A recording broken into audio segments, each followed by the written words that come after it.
Ces 2 semaines ont été très fructueuses et très instructives. De ce qui ressort des différents participants, ça a été l'occasion pour eux de mieux se familiariser avec les études prospectives et de mieux se formaliser avec les méthodologies de construction des visions. Et donc, ça a permis une première phase pour apprendre ce qu'était de la théorie et un peu plus et la pratique à partir de la deuxième phase avec le développement des outils de collecte et aussi le choix de la méthodologie de collecte qui se veut participative et inclusive. Ceci marque le début du processus parce que la phase qui vient, c'est que cette même équipe qui a été formée aujourd'hui va commencer par se déployer sur le terrain pour mener les études et la collecte des aspirations et l'étude rétrospective auprès des populations de toutes les couches. La vision prospective est un exercice extrêmement difficile, complexe, et qui nécessite aussi la contribution de toutes les catégories de la société, ce qui fait que pour harmoniser les points de vue sur la démarche à adopter pour la construction de vision, il est extrêmement important donc de mettre tout le monde ensemble, de discuter donc exactement donc de la procédure et surtout pour ceux et celles qui arrivent peut-être pour la première fois dans un tel exercice, de les acquérir, de leur donner la notion de base pour que toutes ces personnes soient à l'aise pour contribuer de la même façon. Utile et très utile d'organiser cet atelier de renforcement de capacité des acteurs techniques parce que le processus a été clairement enseigné et les outils avec.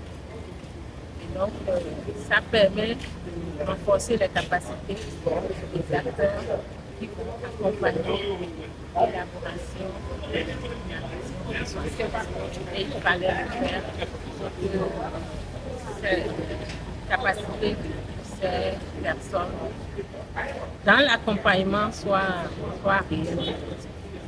Je dois vous informer que le séminaire, les ateliers de formation, de renforcement de capacité des cadres nationaux pour pouvoir formuler la vision 2060 du Bénin s'est très bien déroulé.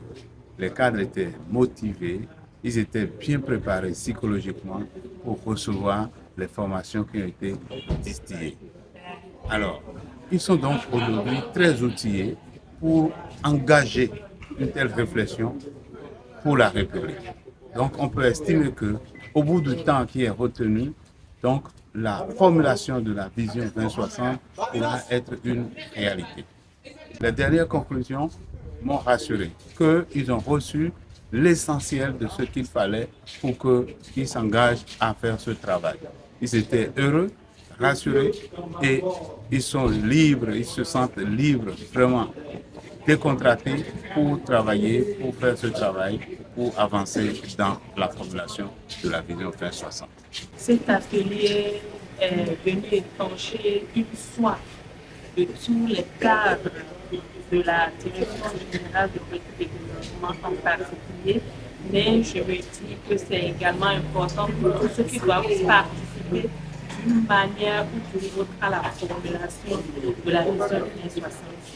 Et cette formation que nous avons connue, la première phase et la deuxième phase, nous prépare vraiment à pouvoir non seulement être des acteurs, mais des acteurs qui vont impacter et vraiment construire cette vision-là.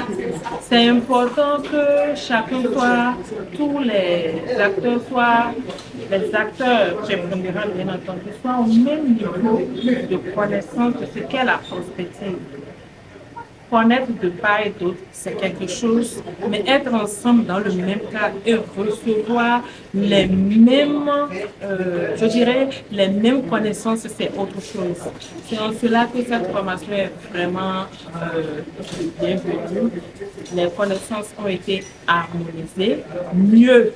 Nous avons mieux, comme nous avons échangé, nous nous sommes connus. Ça permet davantage à ce qu'on puisse parler le même langage. Donc c'est en cela que j'ai vu vraiment l'importance de cette formation. Alors, satisfaction générale? Ah oui. véritablement satisfaits, même s'il y a des points que nous aurons aimé creuser davantage. Je crois que c'est vraiment une satisfaction. On est vraiment satisfait.